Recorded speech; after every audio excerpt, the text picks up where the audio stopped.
শুভ কালী পুজো। আজকে কালী পুজো, সবাই আনন্দ করো, সবার মনে খুব আনন্দ, কিন্তু খুব সাবধানে, কেউ বাজি ফাটাবে না, যে কোনো সময় বিপদ হতে পারে। তাই সব সময় বাজির থেকে দূরে থাকো। নিশ্চয়ই আনন্দ করবে, ঠাকুর দেখবে। যদিও আগের মতো বাজি ফাটানোর রেওয়াজটা অনেক কমে গেছে, এখন সবাই সতর্ক হয়ে গেছে, এখন বাজি বেশি ফাটায় না। যেমন এই তো দেখছি আগে মানে সকাল থেকে আগের দিন থেকেই বাজির আওয়াজ চারিদিকে, এখন কিন্তু সেটা নেই, এই তো আজও কোনো আওয়াজ নেই। যাই হোক, আজকে বন্ধুরা তোমাদের কাছে মা কালীরই একটা কাহিনী বলি। আশা করি তোমরা সবাই ভালো আছো, তোমাদের ভালোবাসায় আমরা ভালোই আছি। মা কালীর আশীর্বাদে সবাই তোমরা ভালো থাকো। ঠাকুর রামকৃষ্ণদেব দক্ষিণেশ্বরে মা ভবতারিণীর মন্দিরে পুজো করতেন, থাকতেন, কিন্তু তার সঙ্গী ছিলেন তার ভাগনা হৃদয়। ভাগনা কিন্তু সব সময় মামার কাছে কাছেই থাকতেন এবং সব কিছুই লক্ষ্য করতেন। মামা কিভাবে পুজো করছে, মামা ঠাকুরের সঙ্গে কিভাবে কথা বলছে, সব কিছু দেখতেন। তিনি দেখতেন যে মামা যখন ঠাকুরঘরে পুজো করতে বসতো, মা ভবতারিণীর পুজো, তখন ফুল বেলপাতা সব মামা নিজের মাথায় ঠেকাবে, নিজের বুকে ঠেকাবে, সারা শরীরে ঠেকিয়ে তারপরে ঠাকুরের মাথায় দেবে বা ঠাকুরের চরণে দেবে। এইভাবে পুজো করতেন। মামা তো কিছুই বলতে পারতেন যে মামা তো একটু সাদাসিধে, মামা এটা করে। আবার ঠাকুরের ভোগ এলো, ঠাকুরের ভোগ যখন ঠাকুর ঘরে দেওয়া হলো, সেই ভোগ নিয়ে মায়ের মুখের কাছে নিয়ে গেল। মা খা, খা মা খা। খাবি না তো? খাবি নে, তুই খাবি নে। সঙ্গে সঙ্গে নিজে খেয়ে নিল। নিজে 2-4 বার খেয়ে বললো, দেখ আমি খেলাম, এবার তুই খা, এবার তুই খা। এইভাবে মায়ের সঙ্গে কথা বলছে, সর্বক্ষণ মায়ের সঙ্গেই কথা বলছে। একদিন ঠাকুর ঘরে ভোগ দেওয়া হয়েছে, সেই সময় একটা বিড়াল ঠাকুর ঘরে ঢুকে পড়েছে, ম্যাও ম্যাও করছে। যে বিড়ালকে ম্যাও ম্যাও করতে শুনতে পেয়েই দেখছে, মা আয় খাবি, মা আয় খাবি, খা বলে মায়ের ভোগের থালাটা বিড়ালটাকে দিয়ে দিল। খেয়ে নে মা, খেয়ে নে বলে নিজে, দেখ মা, আবার সেইটা থেকে নিয়ে, দেখ মা, খা খা খা খা। এইভাবে নানান রকম কাজ করত। যে সমস্ত আরও কর্মচারীরা ছিল, তারাও তো মাঝে মাঝে এগুলো দেখে ফেলতেন।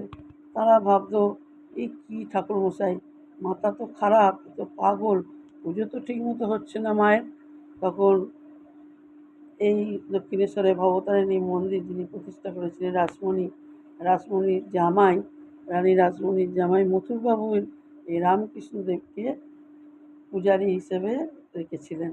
মথুরবাবুকে সবাই খবর পাঠালেন যে যে ব্রাহ্মণকে আপনি রেখেছেন, এই ব্রাহ্মণ কিন্তু পুজো করছে না, ব্রাহ্মণের নানান রকম পাগলামি করছে, ঠাকুরকে খেতে গিয়ে নিজে খেয়ে নিচ্ছে, বিড়ালকে খাওয়াচ্ছে, এইভাবে চলছে, এটা কি পুজো হচ্ছে? তো ক্ষতি হচ্ছে, অমঙ্গল হচ্ছে।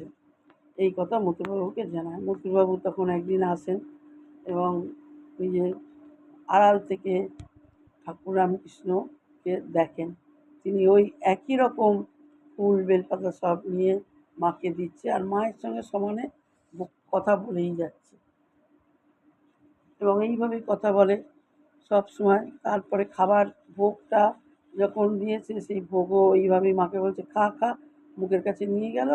মাকে বললো, তুই খাবি না তো? আমি খেয়ে নিচ্ছি বলে নিজে আবার 2-4 বার খেলে বল, দেখ আমি খেয়েছি।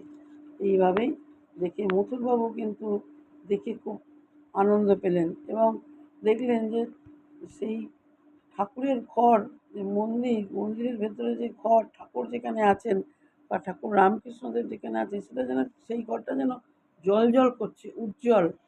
মনে যেন তার খুব আনন্দ হলো। তখন তিনি ভাবলেন যে ঠিক আছে, আমার তো মনে হচ্ছে ঠিক আছে, এই ব্রাহ্মণকে আমি তো ছাড়তে পারবো না, এই ব্রাহ্মণকে আমি ভালোবেসে ফেলেছি, এই মন্দিরের পূজারী উনিই থাকবেন। আমি যেন চারিদিকে যেন মাকে দেখতে পাচ্ছি, মা যেন চারিদিকে জ্বলজ্বল করছে।